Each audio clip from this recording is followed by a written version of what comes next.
The next section of the R081 specification that we're going to look at is the part about work plans and production schedules.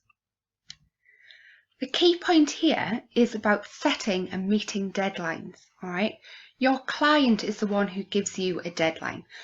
They decide when the piece of work that you have to create needs to be done by. Okay, it's your job to meet this deadline, regardless of how tight that might be. They could give you 2 weeks, they could give you 2 months, they could give you 2 years. You have to plan your time to meet with that. When you're creating a work plan, you need to decide what it is that you've got to do and then fit these tasks within the time frame. You should leave a little time at the end for what we call a contingency, but it still has to be within that time frame. To illustrate that, we're going to look at a question that's on the January 2015 paper. It was all about a website for a youth centre, and you can see that at one point it says that it must launch on the 5th of July in time for the summer holidays. So this brief gives you that deadline. And then if we scroll down, we can see the question here. So 5 part B, the project will require you to create a work plan. That's standard within any project. Explain one effect the time requirements of the project brief will have on the timeline of the work plan. And this is worth 3 marks. And you know that the time requirement is the 5th of July, which is in the stem of the question. So if I was you, I would have highlighted that within the stem so that I was aware that the 5th of July was the deadline. So here we've got the answers suggested by the exam board. The first one is the project needs to be completed for the start of the summer holidays, mark 1. So you're showing you're aware of when the deadline is. So that timeline, the timeline will need to work back from this, mark 2, with key dates leading up to this. So you're showing that you understand your work plan is designed to fit with the project. The second option is the website needs to be live at the start of July. So again, highlighting that you know when it's starting, so that the site needs to be completed before this, 1, because it does, and the timeline needs to lead to this final deadline, 1.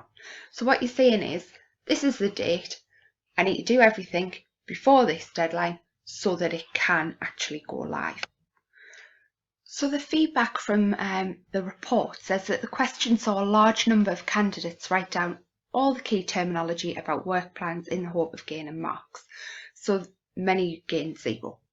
When candidates applied their knowledge to the context of the youth group, so again, this is a vocational paper, so you're trying to write it in context rather than just giving your general knowledge. So when people did that, full marks were awarded because they showed good understanding of the topic areas. That means that basically people who know what a work plan is and that it's designed to help you meet the deadline rather than set the deadline, people were responding to that well. They were making sure that they knew that that work plan built up to that deadline. So perhaps the key thing that I'm trying to get across here is that your work plan isn't the thing that sets the deadline. It helps you to manage your time to get to that deadline. It's a client who sets the deadline. Planning is necessary. It helps to make sure that everything runs smoothly. If a project's well planned, it's more likely to be successful because everybody will know where they're going, what they're doing, what they need, when they need to do it, how they need to do it. And you've got things like tasks and duration, the resources needed, major milestones that fall within that. So here is an example of a work plan. You can do this very simply on a Word document. There's no reason why it's got to be more complicated than that. So basically you've got the activity here, find images for mood board, create a mood board, ideas for my map, create my map, and how long that's going to take you and what you actually need. It's a simplistic way of doing it, but it is perfectly fine. There's no reason that you have to have anything more complex than that. Example 2 is a Gantt chart, which looks a little bit more complicated. People often create this using spreadsheet software because it's easy to do it that way. And you can just block out, using the fill tool, the times when you're going to do it and the duration of the tasks. You can also use professional software to do this, but that can often be quite expensive. Although in a professional context, it is what people are more likely to do. Example 3 then is a production schedule, and it lets everyone know what's happening and where they need to be and that kind of thing. And this is used for a video or an animation perhaps, rather than a full project. So it's a production of something. So it's much more focused on LO3 of the spec than perhaps other parts, a work plan or a Gantt chart, which are focused on the full project, including the reviewing. So there are 6 main things that go on a work plan. First 3 are tasks and activities and milestones. So tasks, you would take a project and then break down into tasks that you need to do. And then you would break that further down in your activities to make your tasks successful. So for example, your task might be to film scenes, and then the activities would be things that you need to do to film those scenes, such as hiring caterers, for example. Milestones are key points within the project, so perhaps by this date all filming should be complete. And then you'd go on to the post-production steps, and then you'd have a date for post-production to be completed. So it's sort of mini project deadlines within the final deadline given to you by the client, and that just helps you again manage your time a little bit more clearly. Resources, workflow and timescales are the next set of common factors. Resources are obviously the things that you need, and it doesn't really matter how big or small those things are. It can be massive things like video equipment. People count as a resource. It could be small things, pen, pencil, ruler, rubber. Your workflow is what needs to be done, and then your timescales are the time you're going to give to the individual elements. Smaller timescales than milestones, possibly even in hours rather than months. You've got a plan for contingencies. Things go wrong. That's life. And it's certainly the case within the digital media world. It's called a contingency because you are not necessarily going to need that, but you might need it.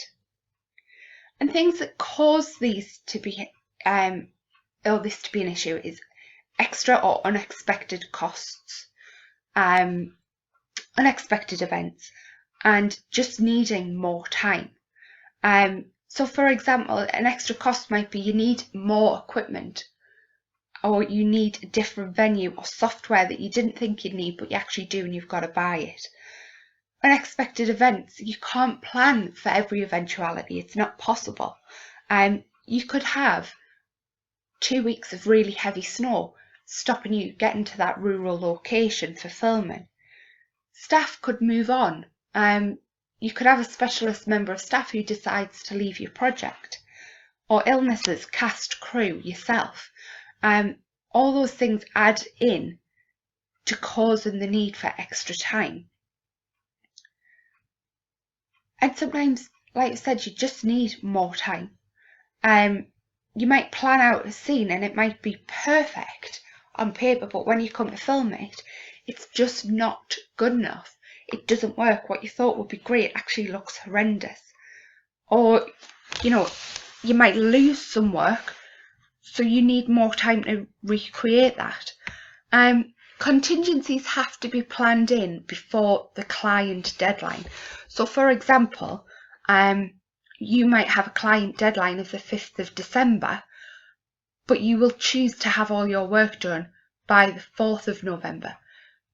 Then if you need that extra month, you've got it. If you don't, great, you've got some time off. but you've got a plan for just in case. I'm going to go through a couple of examples of different work plan questions. This one is from the January 2016 question paper, and it's basically a mix and match. So it's got an example of a work plan there, and it asks you to identify A, B, C and D, and it gives you 5 different options. So you've basically just got to draw lines between them, taking care to make sure it's clear which one you are trying to answer. And the examiner said this was well answered. I would use a ruler to draw those lines to make it clear, because I would suspect that those people who lost marks, sometimes it wasn't clear. So here you can see the answers, and they're right or wrong. A is tasks, B is milestones, C is activities, and D is timescales, which leaves 1 as just being wrong. Each one is worth a mark, and it's a simple 4 marks. It's right or wrong. There's no EG list here. Okay, so now we're looking at the June 15 paper, so the one that came just before it. It says a video campaign will be used to launch the summer bank holiday sale. This will involve a large team working together to produce a number of video adverts. To support this, you've been asked to draw up a work plan for the production of these video adverts. So there you've got your context, remembering all the time that this is a vocational paper. So 4A is explain one purpose of the work plan, but it is worth 2 marks. So here in the mark scheme, you can see that it says this is all about project management.